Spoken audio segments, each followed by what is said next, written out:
Hey, fellow squad mates. I am so excited to share with you all that the Multiplayer Gaming Podcast now has a live Patreon page. We run this podcast independently, and this is a great way for you guys to come support the show. That way we can keep delivering to you all 2 podcasts per week. In addition to supporting the show, you'll also get access to our exclusive Discord server where you can come interact and play games with Todd, Josh, and I, and also offer recommendations and to submit questions for future shows. You can find a link to our Patreon in the episode description, or you can visit www.multiplayersquad.com. Thanks so much to all of you for listening and subscribing. Now on to the show.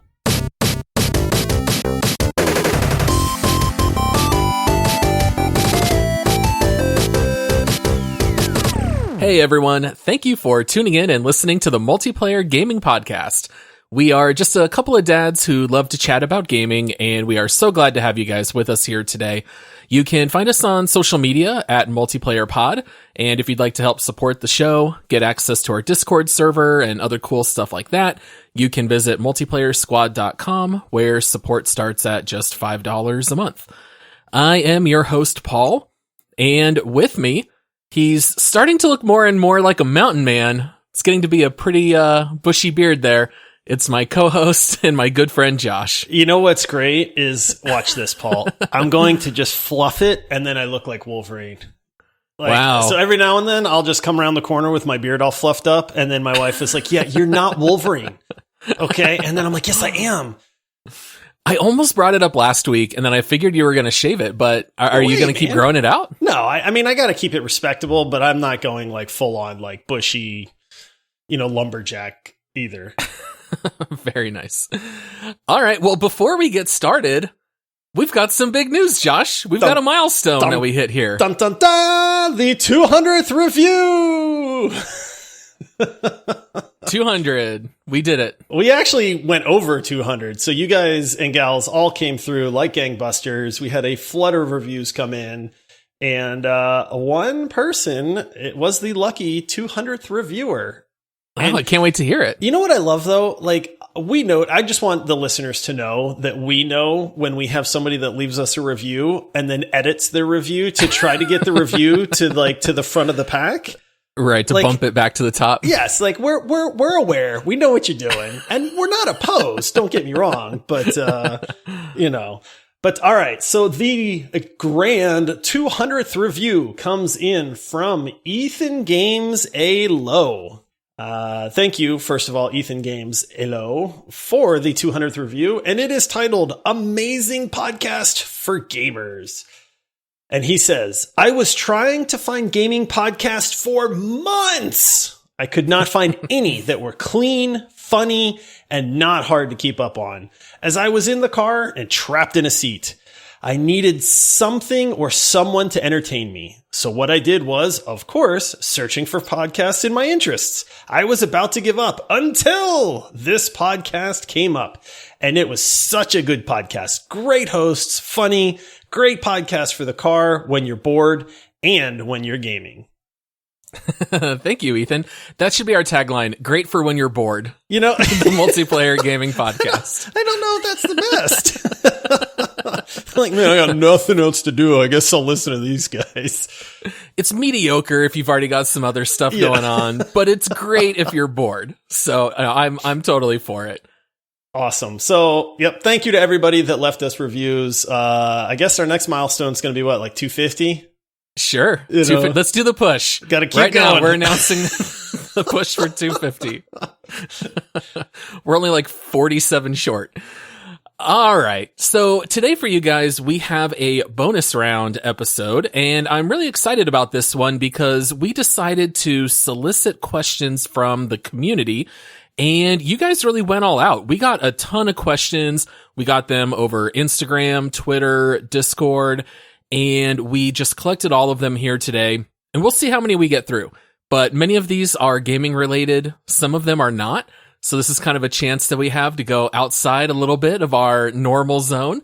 And we're just going to be answering some questions. I love these episodes, man. Like, honestly, if it was up to me, I would do like one of these a month. You know what I mean? Right. Like, I don't know why. They're fun to do. Like, people I think it's the interaction more than anything, where it's like the listeners are actually saying like, hey, like we get to kind of participate and ask questions. And then I think that's the part I like about it.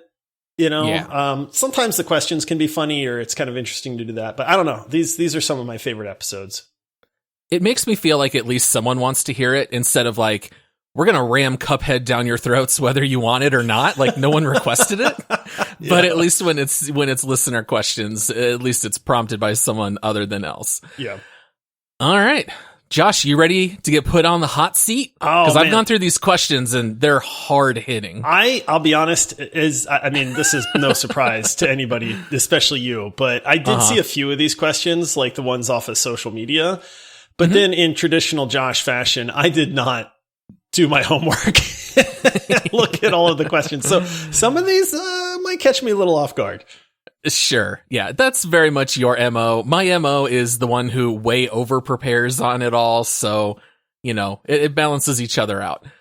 All right. So the first question that we have here comes courtesy of Sharon Roizen. And she writes, how did you think about opening a podcast and why? Love from Chicago. Ooh, Chicago. Go Bulls. I don't watch basketball, whatever that means. I do remember, I'll say this, the worst traffic, side little anecdote, I thought I was going to die in Chicago traffic one day because it was bumper to bumper traffic. It's the only time I've actually driven through Chicago and the first time. And people were doing like 80 miles an hour, like bumper to bumper, whipping around these like sharp interstate turns. It was nuts, man. Like my wife was literally like hands over her eyes, like we're going to die. And we didn't, thankfully. But that was my first experience with Chicago. I had my old youth pastor move to Chicago and I went to go visit him one year in like mid-December. And I bought like a winter coat because you always hear about, the Windy City. It's so cold. I go.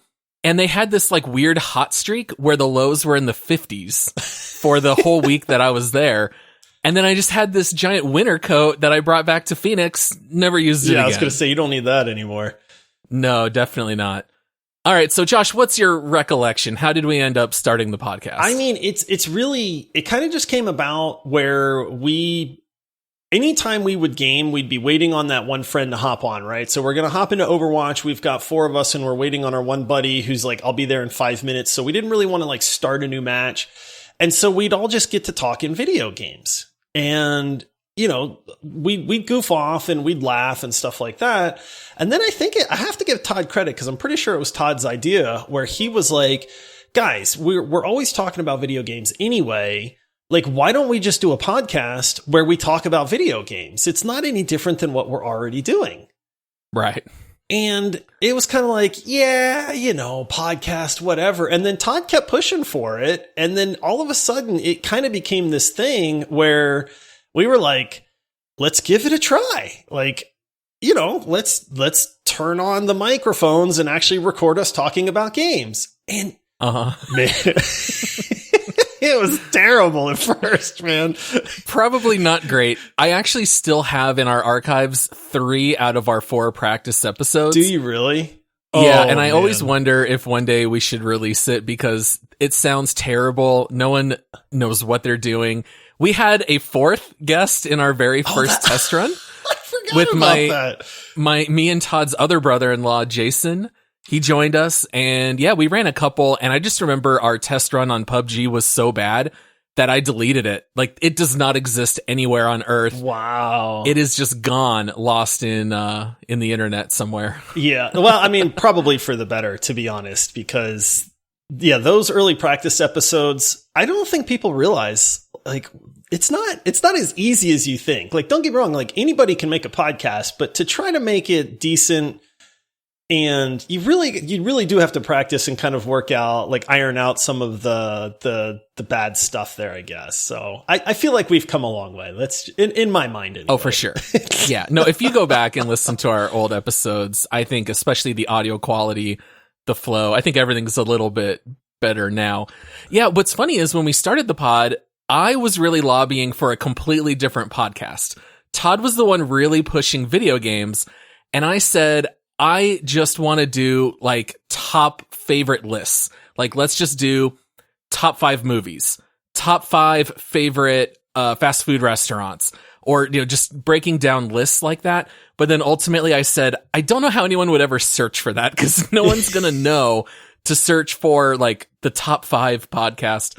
And so finally I said, yeah, this makes way more sense. We can actually kind of optimize searching for video games. And didn't we have like a huge argument over your like top 5 candy bar list or top 10 candy bar list? So I feel like we have like kind of touched on that, but I'm not sure like how well. I guess part of the fun would be arguing over, like I guess really just making fun of each other's picks and why, a score bar would be in my top 5 or something like that. Oh yes, you and the Score bar. Delicious, I almost forgot. Score and Payday are like your 2 candy bars. I don't know if Payday's in my top 5. Like I do love me some English butter toffee though. Very nice. All right. Oh, and actually we just passed like our 1-year anniversary for the show. So we actually released our first episodes in late March 2020, right as the pandemic hit. So it gave us a nice hobby to learn during quarantine. It did. Yeah. All right. The next question that we have here is from Alex Lickness, and he asks, why is Todd often on the show? It is weirdly inconsistent. I love that somebody actually asked this question, to be honest with you. Like, it was like, when I read it, I was like, okay, number 1, I laughed. Number 2, like, legitimately, like, great question. Like, where the heck has Todd been? Because we did answer this a couple times, but we know not everyone listens to every show. Sometimes we would talk about it later in the episode. So it kind of just reinforced that sometimes we probably need to cover information a couple times. But Todd is actually in the middle right now of a move across the United States. He has ditched us and left us in the heat of Arizona to go pursue the humidity of North Carolina. Oof. And he also, what we ended up doing was, with all 3 of us on the audio podcast, it kind of forced all of us to do a lot of prep for only one channel of video game content. And Todd has an entire background in video editing. He has had jobs for many years doing video editing, and he's very good at it. And so we decided to allow Todd to spend a little bit more time on the video side, start editing content for YouTube. And then as his schedule allows and as he's available, he hops on every once in a while for the podcast. That way you guys don't forget who he is. So we're still definitely friends with Todd. He's not like shunned on the podcast or anything, but when he is available, he does like to hop on. We were hoping to have him on actually the very last episode for This Week in Gaming, but it ended up landing on the last day he had to load up his pod to move. And so he ended up doing that. I'm guessing Todd procrastinated a little bit too much on his packing. And then that's when he was like, guys, I can't make this episode, man. I'm really sorry, but I have to like pack up my entire house in like 2 hours. So it's a valid reason to not show up on the pod. It is one of those things where we were kind of all talking because we legitimately, we want to bring the best podcast possible. We also want to, like you kind of mentioned, like branch out into different channels, like give people different avenues that they can interact with us.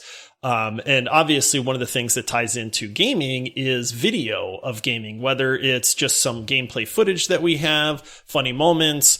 Todd did the Valheim tutorial. So there's lots of different things that we have in mind, but it was just too time constraining to try to do both for Todd. And so he said, hey, I think I can help the podcast if I kind of branch out into this video aspect.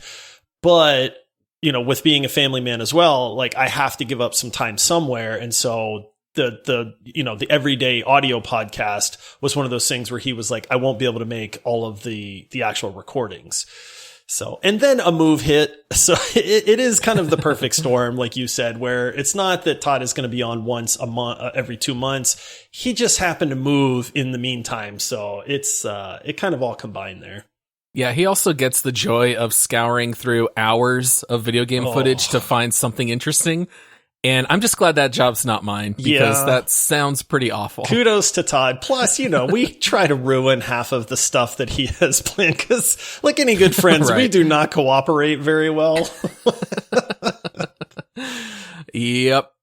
All right. And then we got a couple of questions here back to back from Obi-Wan Waltanobi. And he's been on our Discord for a little while, one of our Epic supporters. He is indeed. So thank you, Obi-Wan. And the first question is, do you guys still pull all-nighters to play games? Now that you're not so lively. Number one, thank you for your kindness in not calling us old. But it's That's okay, the most polite way ever to call someone old. Obi-Wan and I are of very similar age, so we get to kind of have like the old man gamer like hangout sessions there as well, which is good. You're in the AARP channel on Discord. We do. That's a secret channel. How did you know about that, Paul? But I'll be honest, man. I don't stay up late for video games anymore. I like my sleep. You and I are very different because you are a night owl, man. I am. I have never been one to sleep very much. And so my thing is I hate wasted time. And I feel like sleep is wasted time that I can spend doing something else. And so whether it's being productive by doing something around the house or enjoying a movie or a video game, I will stay up until the wee hours of the day because normally I am either working or doing something with the family. I don't always have the opportunity to do everything I want to do during the day, and I can knock that out at night. So have I ever pulled an all-nighter? No, I have not. But are there days when I might stay up until 2 or 3 a.m., crash for a couple of hours, and get back up at 7:30? Oh, yeah, every once in a while. That sounds like torture to me, man. For me, a late night, like on a Friday or Saturday night, like in the perfect storm of like we have 6 people on playing Overwatch together, or we're just having a grand time in the latest game, I'll stay up till like midnight. And then I'm like, all right, guys, like this is super fun, but I'm out. I need to go to bed. It's just like, I don't know if it's because I'm getting older or what, man, but the thing with me is I am going to be up at 6:30 in the morning, regardless of what time I go to bed. So if I go to bed at like 11, then I get a good night's sleep. If I go to bed at 1 o'clock in the morning, I'm still up at 6:30 and then I'm just kind of like tired and miserable the next day. So yeah, not so much for me anymore. It is fun as we get older talking about those issues. Like last week before recording, we were debating whether or not I had dead arm syndrome, and like we're talking about like our medical woes. And I think I even made a joke like, good thing this is all being recorded because this is all great content, before we had even really started the show. Well, so what's funny, just in case people don't know, we almost always, or I should say but you almost always include a behind the scenes snippet at the end of every episode. So if you're the kind of person that stops the second you hear the end music, you shouldn't, because there's usually some funny little snippet that is not meant to be part of the recording that we kind of throw in there. Yeah. It's either an outtake earlier in the episode, and then I'll just like chop it out and throw it in at the end, or just something funny that we add at the end. So yeah, you can always stick around for that extra little treat at the end. All right. And then Obi-Wan's second question: how often do you stay up and continue to play when your wife wants you to go to sleep? So my wife is like you, and she is an avid night owl. And so never, because I am always 100% of the time the first one in bed. But much to her dismay, I am very much a morning person. So when I wake up at 6:30 in the morning, I am like, good morning world. Like, it's another beautiful day. And my wife is like, if you act happy towards me, I will kill you, So yeah. Does she need like her morning coffee or something to get going? Yeah, she is very much like, don't talk to me. I don't mean it in like a rude way, but she is very much like, give me time to wake up before people like start asking me questions, and like, I need my coffee and that kind of thing. Whereas once I'm awake, I'm fully awake. Yeah. Now, this is kind of funny bringing up the subject of our wives, because I feel like you and your wife Brandy are very similar to me and my wife Nikki in the fact that we give each other a lot of space to just do what we want to do. Like, I don't think we really have a whole lot of expectations time-wise put on us. So my wife is never one to be like, hey, I don't want you playing games right now. You need to come spend time with me. I mean, granted, my wife and I do work together. She's technically my boss. And so we are together 24/7. And if I pop on games later in the night, she doesn't really care. She's never asked me to get off. So in that sense, it actually kind of lines up pretty well anyway. Yeah, it does. I don't watch very much TV. My wife knows that gaming for me is my way of relaxing, and she doesn't have a problem with that. Yeah, that, and I think I tend to annoy her sometimes. So that works because then she's like, hey, why don't you go play your video games and leave me alone for a little while? Yeah. So we've sometimes joked a little bit about other people who say like their wives don't let them play or they have to go do something. Yeah, it seems like we don't really run into that too much, at least with us. All right. And then we got a whole bunch of questions from Phelps. He's a longtime listener and supporter. I remember the last time we did a mailbag, he had quite a few questions. So Phelps, I took like half of them. That way it's not just like the Phelps hour, but we really appreciate the questions. And I really love this first one. What are your top 2 to 3 favorite music genres? And then what are your favorite group / artist / songs from those genres? Oh, man. Now, Josh, we do not really talk about music. I don't know that I would really say you are a person who loves music, but do you? I love me some music, man. Okay. This might become as a surprise to you and to most people. Do you know what one of my favorite genres of music is? Electronica? Electronic. I love like techno. EDM. Dude, give me something with a crazy good beat. I absolutely love it, man. There's something about just that like nature of the music. Like I love the slow build up and the beats, and then when it just all drops down, I just like yeah. So I do love me some techno. You're a big Beat Saber fan, and I know you're all about that Mortal Kombat theme song back in the 90s. Yep. I like that, and then I guess I'm terrible at like classifying genres, but I like hard rock, like Disturbed, Breaking Benjamin, Godsmack, a lot of that kind of stuff I really get into. Okay, I 100% just guessed that you would be all about those like 80s or early 90s rock bands like Whitesnake. Dude, I had a Whitesnake t-shirt that I was so proud of when I was in I think that was back in like middle school for me. Like, I don't remember the exact like grade that I was in, but I had a black Whitesnake shirt with like the emblem on the front, and I think it had like the tour dates or something on the back. I don't even know where I got it from. I think I got it from like a store in the mall. It wasn't like at a concert or anything. And I was so proud of that shirt. I do love 80s music, don't get me wrong, but it's not like my wife actually has 80s playlists. Like she's much more into that genre than I am. I want like music that's going to like get me going, you know? Right. So that kind of stuff. But yeah, what about you? See, what's weird about you is I know like, you know, all these like rappers and rap songs and hip hop and stuff. And it's like, I would never peg you as that, but I don't know if that's also one of like your favorite genres, or you just know, a lot more about music than I do. Yeah, I love music. I love talking about music. I love the fact that Phelps brought up this question. And I would say that, first of all, my favorite genre is definitely classic rock. Like, if I had to pick one genre for the rest of the time, classic rock is where it's at. I was raised by a father who loved Elton John, the Beatles, Fleetwood Mac, Pink Floyd, Led Zeppelin. I grew up on all of that my entire life. Absolutely love all of those groups here still today.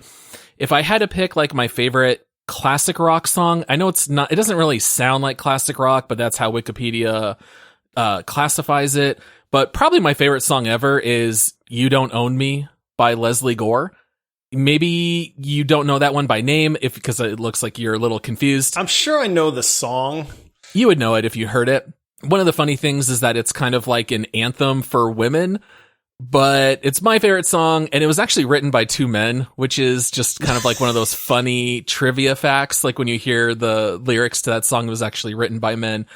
So my favorite classic rock artists, I'd have to say, are the Beatles and Elton John. Those are my top 2 there.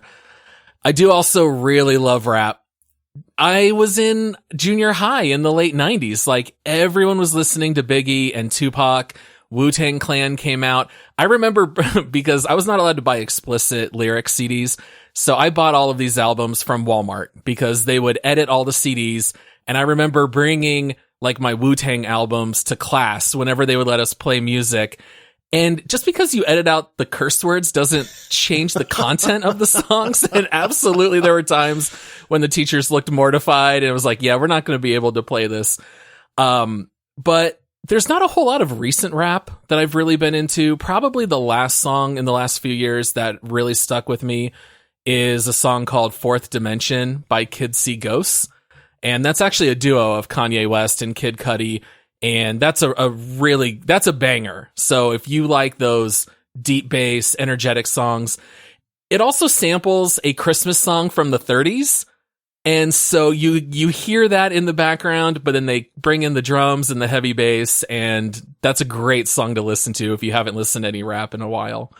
Are you a fan of rap? I'm assuming you're not. I'm not really. I don't dislike it. It's just, I mean, there are some songs that I really like. I tend to like the more like melodic rap, I guess. Like Regulators by Warren G. It takes me way back. Sure. Like I love that song. I can sing that song like by heart even to this day. Like Akon, I liked like a lot. I don't know how you classify it, but I like that more like melodic type rap with the not as fast of a beat to it, I guess. Right. Almost more, just hip hop in general, not necessarily rap. So yeah, like Akon, like Mr. Lonely kind of stuff. Yes. Or you don't know the titles? I don't know the titles, man. we'll just leave it at Akon. Funny trivia tidbit. I never know lyrics to songs. I will sing the song completely wrong, and my wife makes fun of me, and my kids make fun of me because they're like, that's not the words, Daddy. And I'm like, I don't care. Like, you know what I'm singing. And then I never know the titles either. So. Oh man. My wife does the same thing. And I swear she does it on purpose to troll me, because she'll be looking at me right in the eyes and just sing the completely wrong words. And I'm like, you know, those aren't the words. And she's like, yeah, I know, but like, I'm just going to make filler. Yes. You know, so she'll improv the lyrics on some of these songs, which cracks me up.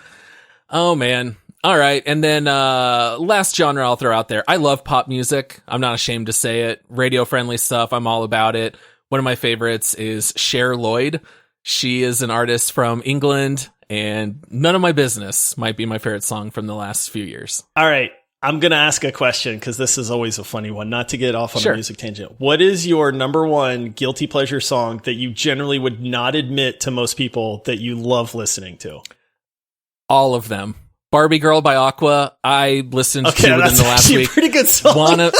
Wannabe by the Spice Girls. I Mbop by Hanson. They're all good. I like almost all music. It's very hard to produce music I don't like. Karma Chameleon by Boy George. Love it. I love it so much. If we're in like a department store, because it's the only place you hear that song anymore, and it comes on, I will start like dancing down the aisles, and then my family just scatters, man, because it's like they do not want to be seen anywhere near me at that. But yeah, I absolutely love that song. It just makes me happy for some reason.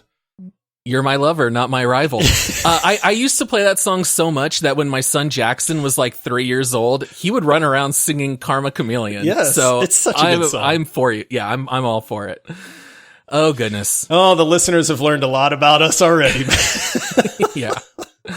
Well, that wraps up Music Corner in this episode. Phelps also comes with a question here. Do you guys have any pets? Oh, yeah. I love animals, man. You've had some non-traditional pets over the years, too. Oh, yeah. We've had ferrets, sugar gliders. I mean, I love animals. I was going to be a veterinarian. I worked in a veterinarian office for many, many years. I love animals in general. I was a dolphin trainer for a couple years. But yeah, we will always have pets in my house. I currently have 2 dogs and 2 cats. Atlas, who is one of the largest golden retrievers you've ever seen in your life. People think he's a horse, like when they walk through the door, but he's also like the sweetest dog ever. Then we have Saxon, who's an Australian Shepherd. And then we just actually got, like, in the last like 8 months, we adopted 2 cats, Gilbert and Simon. I don't know where we come up with these names, but yeah, that's probably 4 right now. I think we're good.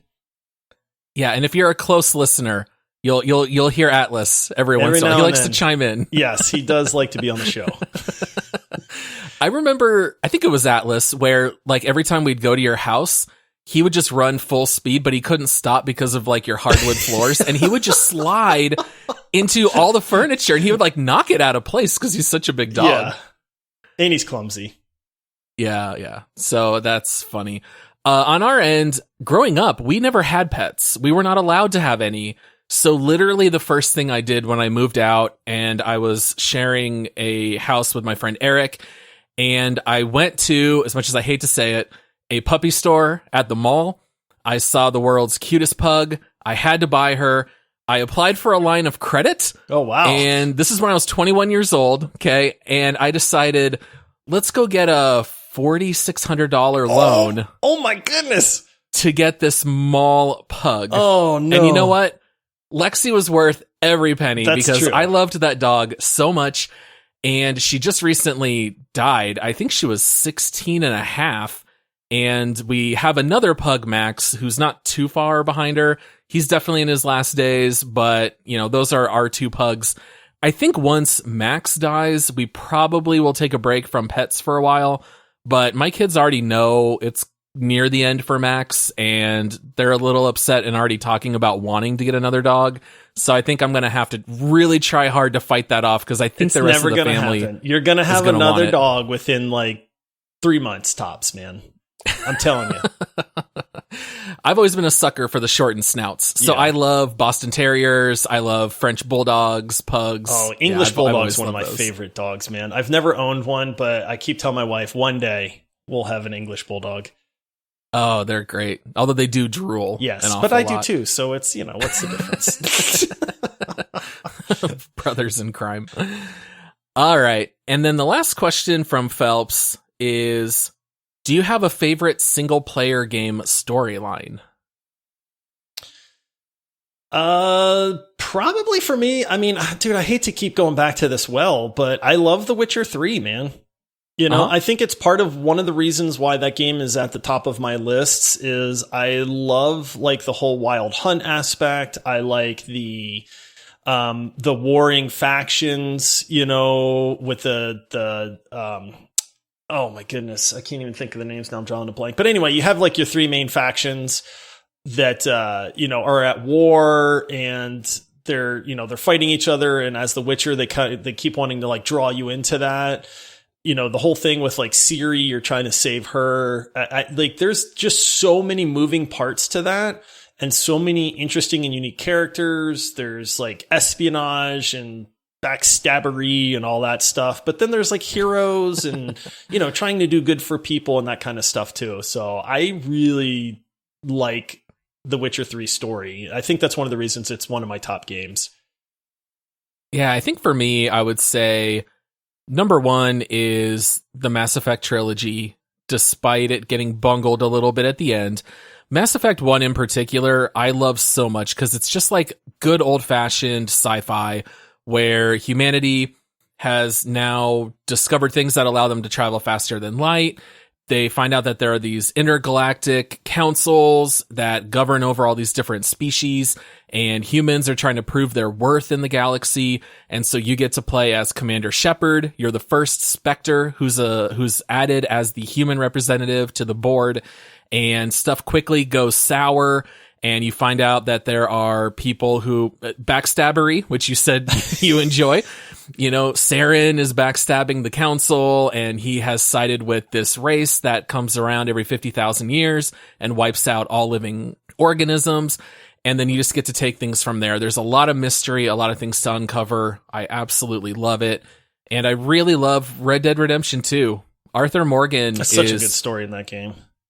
Arthur Morgan might be my favorite character ever. I love his moral journey of just being this outlaw, maybe with a shred of a golden heart, but it rarely shows itself, to where at the end he's just trying to right all the wrongs, trying to at least get John Marston out of the world of Dutch's gang, and, you know, ultimately sacrificing himself to do it. You know, spoiler alert. Yeah. It's been out a few years. Yeah, I was going to say, at this point, that's on you. Yeah. So I really love Red Dead 2 as well. Big fan. Yeah. God of War does not have the most amazing story, but I do love me some like Greek and Norse mythology. So anything that really dives into that, I completely like nerd out about. I'm not putting God of War into the category of like Mass Effect and Red Dead, but yeah, I do love like that topic. And so it really draws me in, like anytime there's a game about stuff like that. Yeah. Next Boy. question, boy. That's like half the lines that he had in that game. Yeah, all the father-son dynamics, I felt like that's always a little... I'm a little bit of a sucker for those kinds of stories anyway, so yeah, I did really enjoy God of War. All right, next question that we have here comes from Cluth the Gulag. I think that's how to pronounce Clutch it. the Gulag. Oh. Clutch the Gulag. Okay. You know, like Clutch the Warzone. Gulag. Like, dude, come on, clutch the Gulag, man. Come on. The name must have been transcripted improperly. That makes way more sense. I may have typed that in wrong too, so that might not be on you, but I wasn't going to sell you out, but yeah, you you typed the wrong name. All right, Sorry, Clutch. Cluth. Sorry. Josh's fault. Clutch the Gulag makes so much more sense. I was like, is this like a Cthulhu from Battlegrounds or something? I wasn't sure. All right. Their question is, I was wondering if you have any plans for the next game you're going to review, if you're willing to reveal. Oh, I'm excited, man. Like, I'm loving Outriders right now, but there is a game that is in our future that I'm very pumped to play. And It Takes Two. Yeah. That'll be the next one after Outriders. Now, here's why you guys don't always know what games are coming up. Okay, this is a true story. Josh and I have to focus every second of gaming trying to learn the next deep dive that we're going to do. We record the episode, and then the next day I message Josh and say, hey, we better start thinking about what game we're going to do next. And Josh always says, oh crap, I totally forgot we need to pick a new game. It's terrible because then it's like we need the time. You know, like we don't ever want to talk about a game that we don't know, you know, as far as that goes. I mean, if we're going to talk about it, we want to be able to recommend it or not recommend it and that kind of stuff. It's definitely a tough juggle. I mean, what a good problem to have, right? Exactly. I always hate when other podcasts don't announce what they're going to cover next because I always want to know. Like one of my favorite podcasts is the Rewatchables, where they talk about old movies, and sometimes it'll just drop in my feed. Like yesterday, it just dropped in Lethal Weapon. Okay, well, I haven't seen Lethal Weapon in years, wow. So now I'm going to have to go watch it again so I can listen to the pod. But if I had advance notice, then I would have done that earlier. So I always try to let you guys know if we know ahead of time. So in this case, we are in the middle of our cycle for Outriders. Next up is It Takes Two. And then the next game after that, we literally won't know until after we record It Takes Two. And then it'll be a very quick scramble, and then we'll get going. It is one reason we love suggestions, though. You know, what was that space game that somebody suggested? I sent you the link to it. The Shattered Planet or something, or what was it called? I forget the name, but I did watch the full trailer. It looked a little bit like No Man's Sky, a lot of resource gathering, a little bit of combat. Yeah, I'm not saying we're doing that one, but we do, like, when you guys suggest stuff, we do look into it. You know, it's one of those things where it's like, hey, somebody recommended this game. We'll watch trailers, see if it looks like something we want to play, number one. And then number two, if it's something where we think we'll have enough time to actually talk about it. That's the other problem. Some games are just huge, man. Like, thankfully, like the Divinity episode that we just did, Divinity is like 100-hour game. And that's not a game that we can really put in, you know, a week's worth of time on. Thankfully, we both own that game for a while. So, you know, there's sometimes it lends itself to, we can talk about these bigger games. Other times, like with It Takes Two, we're playing this game fresh. Like, we've never played it before, so we really want to be able to talk about it. Luckily, that one's a little bit shorter from Right. what I hear, so we can knock that full game out relatively quick. I can't wait to mess you up in that game, Paul. Oh, You know? well, we had a lot of fun with A Way Out. We did. Yeah. And I really loved how, I won't spoil that game because that one's not been out too long. But the way that game ends when you play with another friend, that was actually pretty fun and pretty exciting. Yeah, it was. Even though I think you were a little bit bummed out at how our game ended. The only thing that bummed me out is I didn't realize you were a minigame master, and you kept whooping me at all the little minigames, and I was shocked, man. I was like, wait a minute. I can quick tap. Yeah, I think I could compete like at the Olympic level for like Mario Party minigames if you have to tap something quickly. By the way, the space game you were talking about is Journey to the Savage Planet. There it is. I knew it had an S. I said Shattered Planet, but it was Savage Planet. Yeah. Yeah, so we do love the suggestions because we get to look into them. All right, next question comes from Jake Christ. And he says, if you got to develop your own game, what would it look like? Now, what's funny is we kind of did this on a previous bonus round. We did do this, but as a group, like we kind of had to all have input. I'm assuming this is like, what would I develop? Right? I don't know, man. I've always thought about that. It's one of those things where it's like, when you play video games for 40 years, like you kind of know what makes a good game and what doesn't. But it's so hard to like pick a specific thing. I think it would have to be a role-playing game, to be honest. You know, and then it's hard to not be influenced by some of your favorite games, right? Like I've mentioned, I love God of War. Like I love The Witcher, but then I also love Rocket League. So could I make a Norse mythology rocket car, monster hunter game? Like, like, I don't know. I think if I had to say, I would probably make an RPG. I think I would have really good combat. That would have to be something that's like, I would have almost like Souls-like combat to where it's very action oriented. I don't know, man. That's such a hard question. Yeah, I think for me, the real answer is probably like an epic, sprawling shooter RPG. I love when games have lots of consequences of your actions. I also really love when games put you in morally gray areas and they make you make tough decisions and you get to see that play out. I really love when games are able to do that well. But I would really love to see a return of arcade basketball games. So like NBA Jam, there's still a mobile version you can download, but it's crazy old. I would love to see someone make a really good one that you can play now that's multiplayer. The NBA 2K series just never quite did it for me. And if someone was able to come out with a really good arcade one, like 2v2 or 3v3, I feel like back in the day, you would always have NBA on NBC Showtime, or you had NBA Street, and you had other games that were like that were arcade style. And I would love to see those come back where you could just hop on, play matches over and over and over, keep playing. That I would love it. The sports genre in general has to get back to the arcade format. Honestly, like, think about it. Like, I just talked about this with Mutant League Football, right? Like, in with you with like NBA Jam, like hockey. I'm not like a fan of ice hockey, but I played some, what was that? Blades of Steel game? Blades of Steel, yeah. You know, like the arcade sports games were so much fun, man. Like, why did we get away from those? And everything is straight up just simulation now. Like, I want the arcade sports games. Bring them back. I'll buy them. There's a reason why Rocket League is doing so well. Yeah, honestly. Yeah, just take some sports mechanics, turn it into a really fun multiplayer arcade style game. People will play it. And I'm 100% with you. I can't tell you the last sports game that I was really excited about, because Madden is certainly not doing it for me. I can tell you that much. Yeah.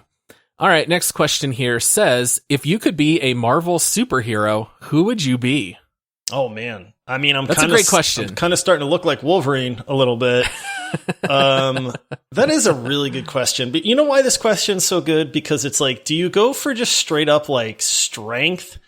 You know, like, I don't mean like Hulk strength, but just like, do I want to be like the strongest hero, but then like I'm kind of lame otherwise? Or is it like, do you want to be like super cool, like Wolverine, you know, but he's not as well known, and, you know, other characters could probably beat him and that kind of stuff. Oh man, I have always loved Wolverine. I'm not going to lie. Like, ever since I was a kid in Capcom versus Marvel, like in the fighting game, like I always picked Wolverine. I love that he's kind of gritty and like manly and stuff like that. You know, I love the fact that he's like basically like impervious to damage. Like, you know, he's got the adamantium skeleton and all that stuff. So as much as I would love to pick like an Avengers and current Marvel Cinematic Universe, I'd probably still go with Wolverine. Plus, he just really loves cigars. You like, know, the listener doesn't know this, but Josh always has 2 cigars. I'm going to start calling everybody Bub. I'm just going to start fluffing my beard out and going, yeah, Bub. What about you? if I pick Thor, does that mean I get to look like Chris Hemsworth? Yeah, well, there you go, right? Or do I just get the powers? Because that kind of changes the answer, right? I have, like, so I don't know, like, Nikki's probably a little bit different, but, like, my wife will not admit to who she has, like, a celebrity crush on. Oh, okay. You know, and then because she won't admit it, like, I don't ever say anything, right? Like, it's like, I don't have a celebrity crush. We're like, what are you talking about, right? So, but it's like, I have tried to get her to have a celebrity crush on Chris Hemsworth.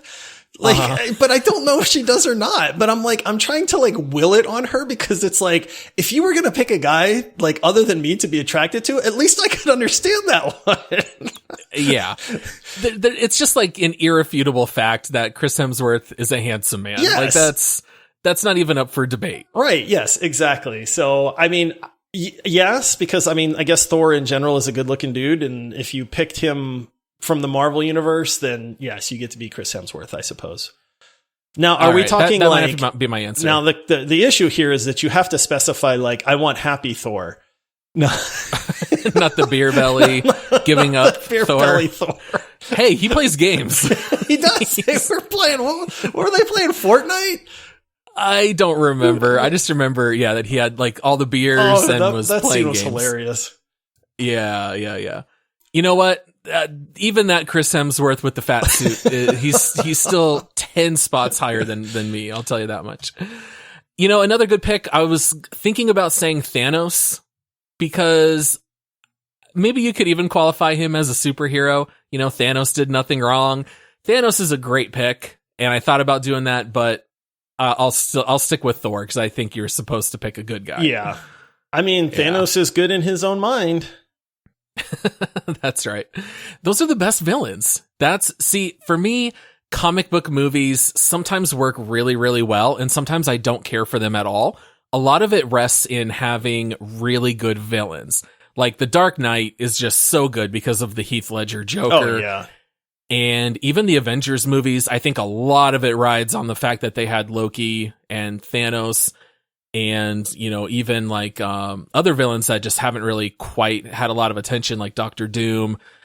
Usually those guys think they're doing what's right or what's good. Maybe not so much Loki, but those are always my favorite kinds of villains.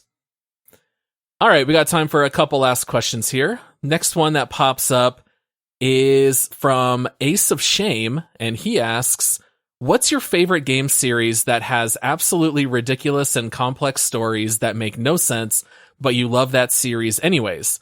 Mine is Kingdom Hearts. I've never played the Kingdom Hearts series. Is that the one with all the Disney characters? Yeah, so like Mickey, Goofy, Donald, they're all in it, but then they also have, oh man, what's the guy's name from Final Fantasy VII? Yeah, Sephiroth. Yeah, Sephiroth Cloud. is in there, a lot of other anime characters, yeah. Yeah, man, convoluted story or nonsensical story? Yeah. I'll give you one. All right, I'm drawing a blank on this one, man. Mortal Kombat. Oh, I freaking love Mortal Kombat, man.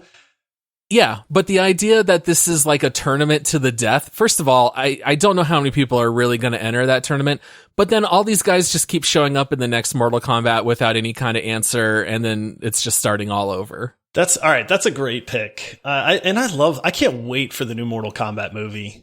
I've already decided Yeah. I'm going to the movie theater to see it. Like, I'm not going to watch it at home on HBO Max. Like, I'm going to the movie theater on that one. Yeah, I was picking on you in our Discord server because I just went and saw Godzilla versus Kong, which I absolutely loved. Dude, there were parts in that movie where I was legit like clapping my hands together, like just cheering, like some idiot, you know? I went to see it with my daughter. She's looking over at me like she's like excited, but not nearly as excited as I am, you know? And it was just like, I love that kind of stuff, man. And then I was picking on you because I was like, this is not Paul's kind of movie, like at all. No, it's like honestly the only genre I'm not into are big giant monsters fighting each other. So Pacific Rim. I don't know how it's Godzilla. So great, man. I just prefer human stories. You know, that's just where I'm at. Yeah. I get it. It's just not my personal preference. So yeah, I think Mortal Kombat might be a good answer for that one. All right, next question here comes from Stockholm's Syndrome. And they ask, if you were consulted on the next installment of any game, whether it's really coming out or one that you wish was, what input would you give for the game, and what would you like to see them do better or different? So maybe like Dragon Age 4 or something like that would be coming down the line. What advice or what changes would you like to see? Oh, man. I mean, first we'd have to think of a game that's coming up. It's too late for Cyberpunk. I wish I would have known about that ahead of time. But you can go with that. Cyberpunk 2078. What do you want to... What do you want to see from it? How about develop the game properly? No, I'll be honest. Long-term games that are coming down the pipe. I mean, I was really hyped for Outriders. We've been enjoying that. I don't know that there's another game that's solidly on my radar. I mean, Dragon Age 4 is probably the next like mega game.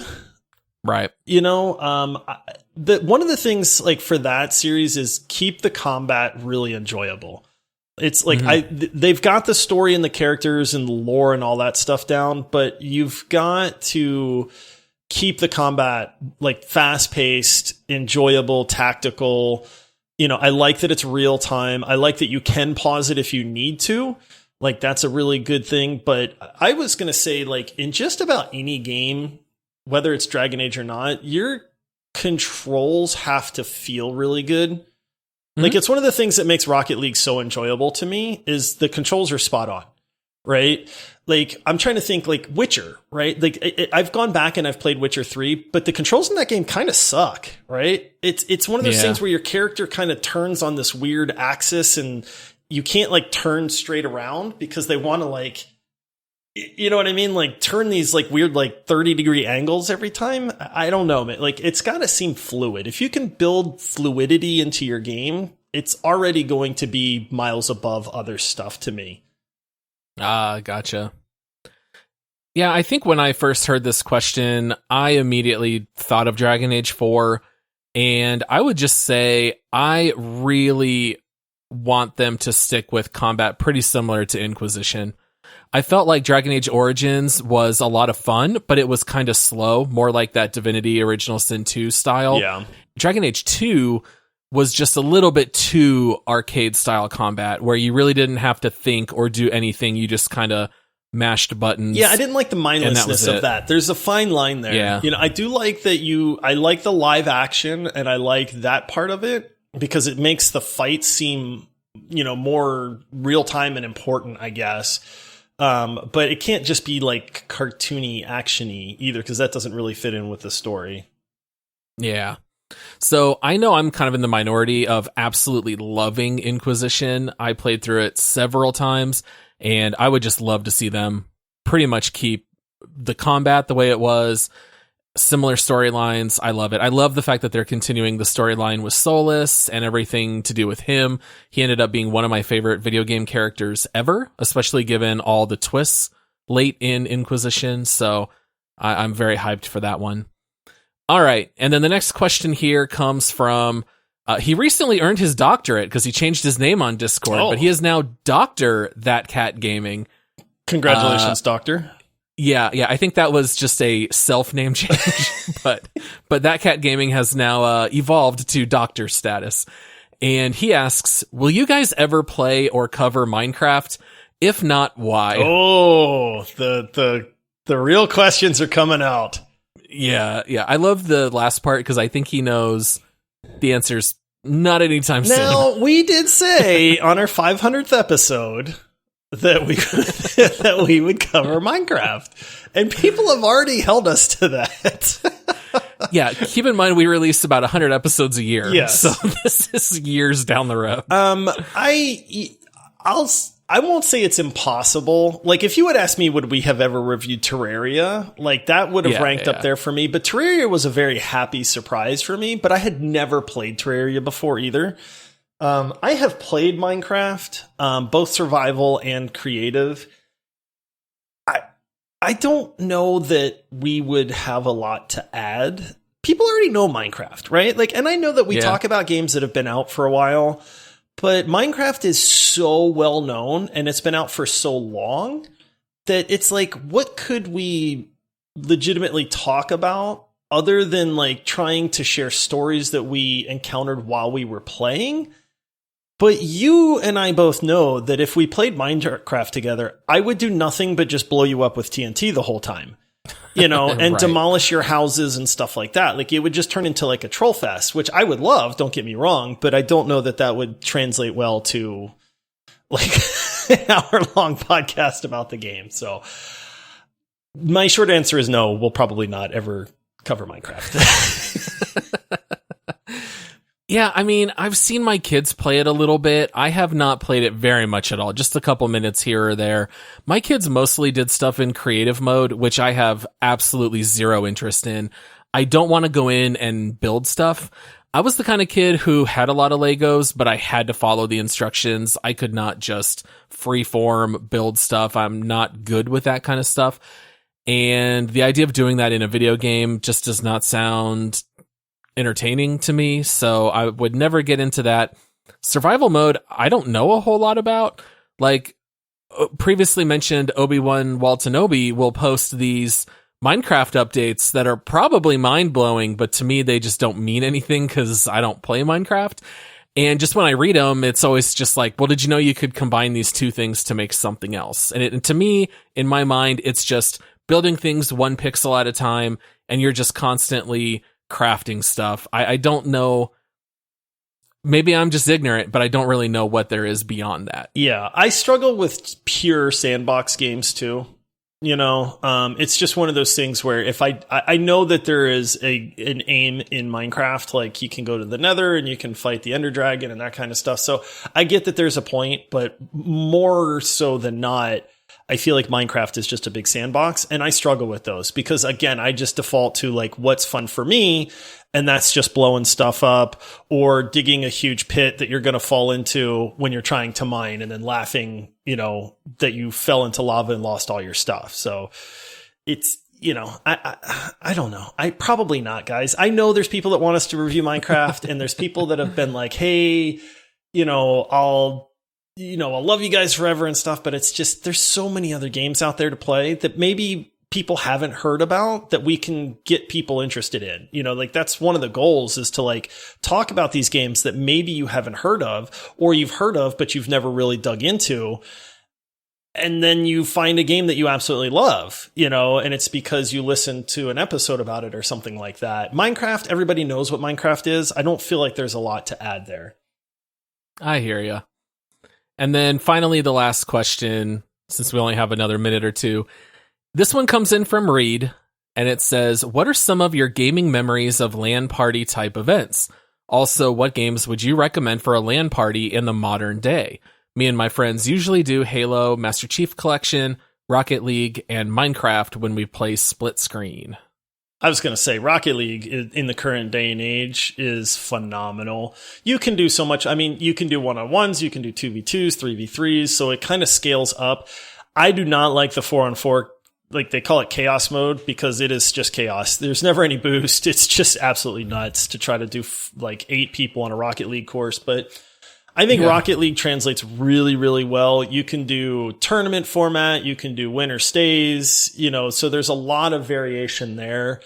I mean, LAN parties are kind of a thing of the past, right? Like if you're talking like couch co-op type stuff or couch competitive type stuff, there's tons of games for that. Right? Like, right. Halo is a good one. Like, I'm not a huge fan of Halo currently because I feel like it feels dated. We've talked about that. I think that's one reason the battle royale genre was so popular, because it's like you can play with your friends and it kind of falls into that LAN-like format. Right. I was a big fan of Mario Party. Like Mario Party is a lot of fun, right? Like that's something that you can play with a lot of people, but I would say Rocket League.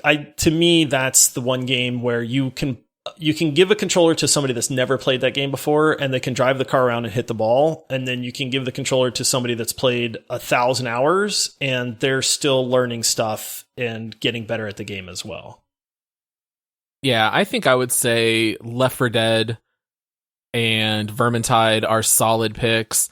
I would also say I haven't played any of them in the last few years. I always loved the Worms games. play with your friends and just battle each other, where you just take turns and you can pass the controller or watch it all on the same TV. And I always thought that was a lot of fun, and doing that in groups is great. All right, well, that's all the time that we have here for today for this bonus round episode. And as always, we will be back on Thursday with an episode for This Week in Gaming. And if you want to get some time in on Outriders, now would be the time to do that, since that'll be our next big deep dive. I know that Josh and I have been playing a ton of Outriders while the servers are up and running. And then if you want to hit us up on social media, let us know if you have any games you want us to play, any ideas for future bonus round episodes. We would love to hear from you guys. You can find us basically anywhere at Multiplayer Pod, and you can also subscribe to our YouTube channel at Multiplayer Podcast. And then also, if you'd like to support the show, please visit multiplayersquad.com. We don't have any ad revenue or anything on the show. We're completely independently operated. So if you'd like to support, that money does go to us to allow us to keep the show running. And you can support the show starting off at $5 a month. And we would truly appreciate that. Otherwise, we will see you guys on Thursday for This Week in Gaming. Don't forget, we have a special guest host coming up for our Outriders episode. We do have a special guest host. I can't wait. I have so many personal childhood stories that we could draw on. It's going to be great. It will be great. So just get hyped. You guys have heard of him on the show. He is the host of one of the most successful podcasts out there as well, just to kind of dangle the carrot a little bit. So it'll be a lot of fun. All right. We'll see you guys later. See you, everybody.